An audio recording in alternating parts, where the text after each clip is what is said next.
चलिए आज हम लोग एटॉमिक स्ट्रक्चर में एटम्स में जो सीरीज होते हैं उनको समझते हैं कि एटम्स के अंदर जो सीरीज होते हैं वो कैसे होते हैं। तो यहाँ पे मेरे सामने यहाँ पे एक ग्राफ आया है। इस ग्राफ को थोड़ा अच्छे से देखो।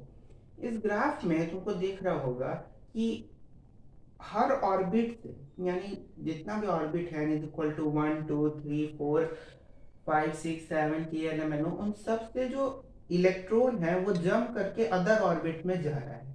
अदर ऑर्बिट में जा रहा है और जिस ऑर्बिट में वो जा रहा है वो हायर एनर्जी लेवल होता है और जहां से जंप करता है वो लोअर एनर्जी लेवल होता है। यानी jumping of electron from lower to higher, lower shell to higher shell is known as series in an atom. क्योंकि देखोगे तो यहाँ पे ये जो एक लैडर यानी एक सीरी टाइप का फॉर्मेशन करे, एक सीरीज बना रहा है। सीरीज क्या होता है, जैसे 1 2 3 4 5 ऐसे करके एक सीरीज है, नंबर्स का, डिजिट्स का एक सीरीज है। उसी तरह से इलेक्ट्रॉन पहले एन यानी फर्स्ट ऑर्बिट से गया, तो फर्स्ट ऑर्बिट से जब इलेक्ट्रॉन अदर ऑर्बिट्स में जाता है 1 से लेकर 2 3 4 5 6, तो उसको लाइमन सीरीज कहते हैं। जब सेकेंड ऑर्बिट से जाता है तो बाल्मर सीरीज, थर्ड ऑर्बिट से जाता है तो पास्चन सीरीज, फोर्थ ऑर्बिट से जाता है तो ब्रैकेट सीरीज, फिफ्थ ऑर्बिट से जाता है तो पफन सीरीज। तो यहाँ 5 तरह के सीरीज है और वो तुमको ग्राफ में दिख रहा होगा। तो जब इलेक्ट्रॉन इसमें लोअर एनर्जी लेवल कौन है, n इज इक्वल टू 1, और हायर एनर्जी लेवल कौन होगा लाइमन सीरीज के लिए 2 3 4 5 6 7। उसी तरह से बामर सीरीज में लोअर क्या है 2 और इसके लिए हायर क्या होगा 3 4 5 6 7। उसी तरह से पास्चन में लोअर क्या है 3, हायर क्या होगा, लोअर शेल इसका 3 है, हायर शेल क्या होगा 4 5 6 7। ब्रैकेट में लोअर शेल है 4, हायर क्या हो गया 5 6 7। और पफन में लोअर क्या है 5 और हायर हो गया 6 और 7। तो यही था तुम्हारा सीरीज इन एन एटम। बात समझ में आए? इसको देखिए ग्राफ को।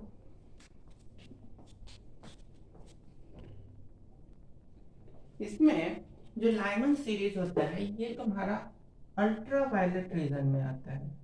ये किस में आता है, अल्ट्रा वायलेट रीजन में तुम्हारा लाइमन सीरीज आता है।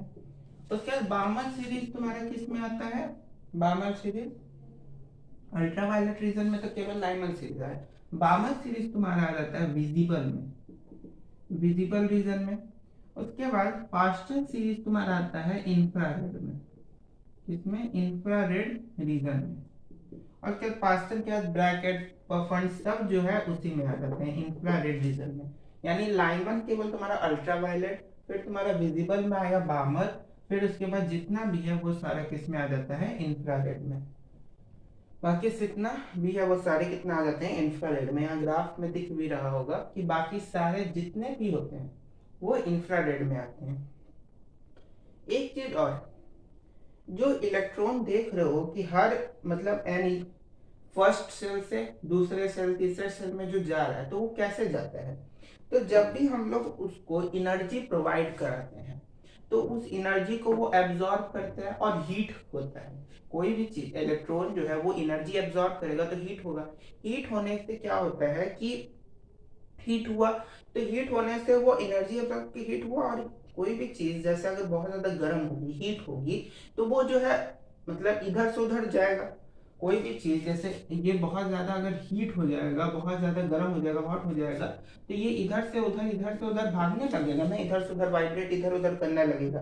तो वही होता है, इलेक्ट्रॉन को हम लोग इलेक्ट्रिकल एनर्जी देते हैं तो वो बहुत ज्यादा क्या होता है हीट होता है, जिसके कारण वो अलग अलग ऑर्बिट्स में मूव करने लगता है, लोअर एनर्जी शेल से हायर एनर्जी शेल की तरफ मूव करने लगता है, जो कि ग्राफ में दिख रहा है। चल मैं ग्राफ का जो नीचे वाला हिस्सा है वो वेवलेंथ को शो करता है, नीचे वाला वेवलेंथ को, और इधर देख रहे होगे तो इस तरफ पूरा ऑर्बिट नंबर और इस तरफ पूरा वेवलेंथ को दिखा रहा है। चलिए कुछ चीज को और समझते हैं। अच्छा, एक चीज और कि ग्राफ में जो हम लोग को ऐसे ऐसे लाइन दिख रहे हैं, कि ऐसे हर ऑर्बिट से जो लाइन आ रहा है, ये जो लाइन आ रहा है हर सीरीज में ऐसे ऐसे आ रहा है, तो इस ऐसे जो ये लाइन बन रहे हैं, इसमें पहला 3 लाइन्स यानी पहला जो 3 लाइन होता है हर सीरीज का, पूरे सीरीज का पहला जो 3 लाइन होता है उसको अल्फा बीटा और गामा से डिनोट किया जाता है।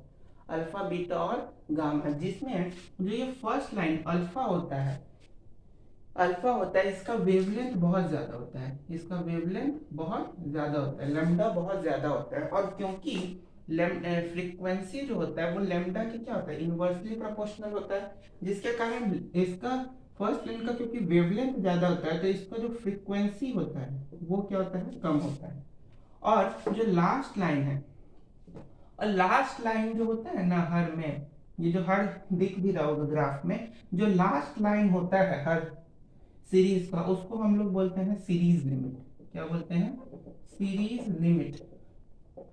इसको हम लोग सीरीज लिमिट के नाम से जानते हैं। तो इसका जो वेवलेंथ होता है सीरीज लिमिट का, इसका वेवलेंथ जो होता है ना ये बहुत ज्यादा कम होता है, जिसके कारण इसका जो फ्रीक्वेंसी होता है ये बहुत ज्यादा हाई होता है। लास्ट का, लास्ट वाला जो लाइन होता है उसका वेवलेंथ कम तो फ्रीक्वेंसी ज्यादा, और इसका वेवलेंथ ज्यादा और फ्रीक्वेंसी कम। कारण क्या है, inversely proportional to lambda. Inversely मतलब ये जितना ज्यादा उतना ये कम, ये जितना ज्यादा उतना ये कम। बात समझ में आई?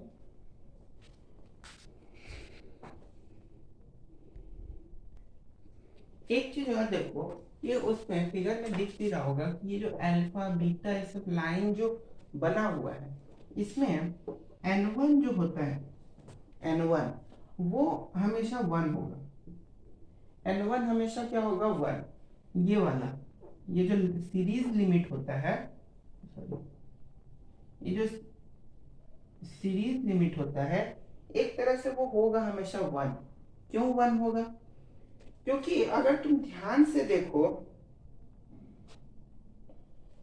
तो जितना भी लाइन है वो इंफिनिटी, मतलब 7th ऑर्बिट, यानी जो ऑर्बिट तो काफी ज्यादा होता है ना, 7 के बाद भी होता है 8 9 10, तो इन्फिनिटी मंथ, इन्फिनिटी से जो भी लाइन आ रही है, इन्फिनिटी से जो भी लाइंस आ रही हैं, ग्राफ भी इधर है, इन्फिनिटी से जो भी लाइंस आ रही हैं वो पहले तो 1 पे रुक रहा है। लाइमन सीरीज में ये क्या है, लाइमन सीरीज जिसमें 1 पे रुक रहा है, n इज इक्वल टू 1 पे, ग्राफ में देखते रहो। फिर बामर सीरीज में n इज इक्वल टू 2 पे रुकेगा, इन्फिनिटी से आएगा। फिर उसी तरह से पास्चन में सीरीज लिमिट यानी जो L इंफिनिटी है उससे n इज इक्वल टू 3 पे आके रुकेगा। तो उस केस में n1 जो होता है वो 1 होता है लाइमन सीरीज के लिए, हम केवल लाइमन का भी बात कर रहे हैं, केवल लाइमन सीरीज के लिए n1 क्या होता है, 1। और n2 जो होता है वो बाकी सारा हो सकता है 2 3 4 5 से लेके इंफिनिटी तक।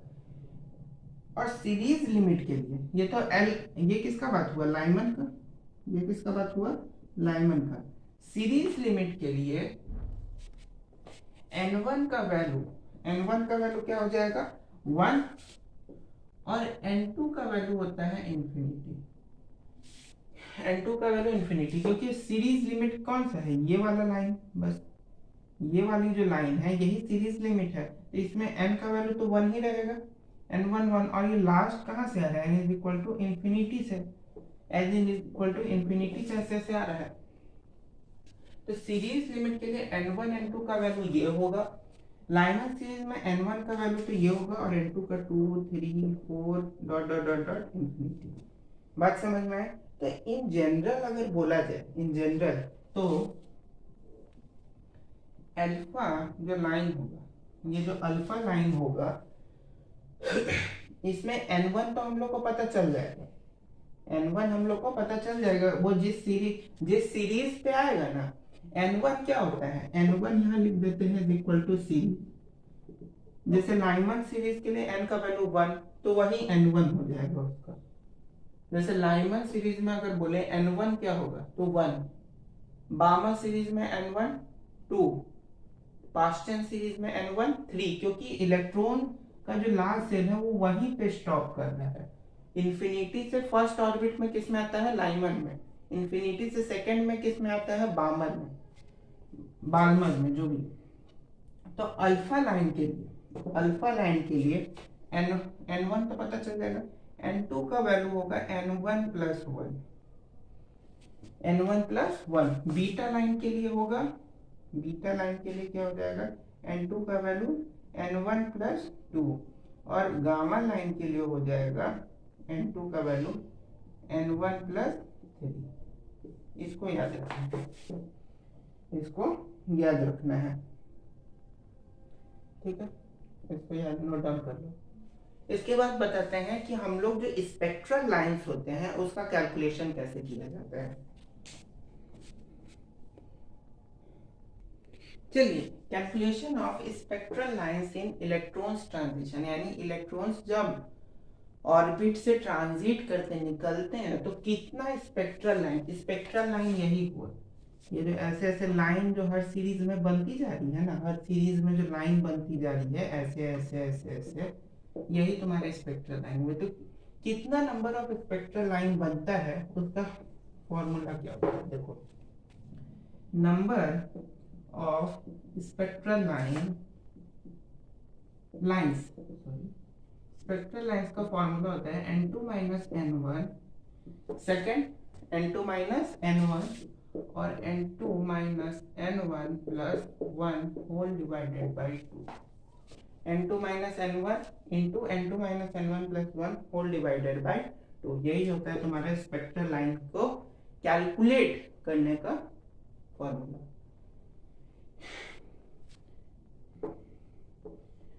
ये तो तुम्हारा कब हो गया, इसमें एक कंडीशन भी होता है, जैसे अगर ये तो तुम्हारा तब हो गया, जैसे इसमें N2 क्या है, ये हो गया तुम्हारा हाइयर शेल और ये क्या हो गया, लोअर शेल। तो अगर हाइयर शेल और लोअर शेल दोनों दिया होता तो ये लगा देंगे, और लोअर शेल ना दिया होता क्या करेंगे, लोअर शेल अगर ना दिया हो तो उस केस में क्या करेंगे, उस केस में सिंपल है कि जहां मतलब हाइयर शेल ना दिया हो, केवल लोअर शेल, यानी n1 का वैल्यू पता है, बाकी कुछ भी नहीं पता, तो उस केस में n2 की जगह 0 डाल दो। हालांकि वैसा होता नहीं, केवल हाइयर शेल और लोअर शेल, ये क्या है, हाइयर शेल और लोअर शेल दोनों गिवन रहता है, लेकिन अगर किसी केस में हाइयर शेल नहीं गिवन होगा, केवल n1 का वैल्यू तुमको पता होगा, तो इन सब की जगह 0 डाल दो, तुमको फॉर्मूला मिल जाएगा, ठीक है।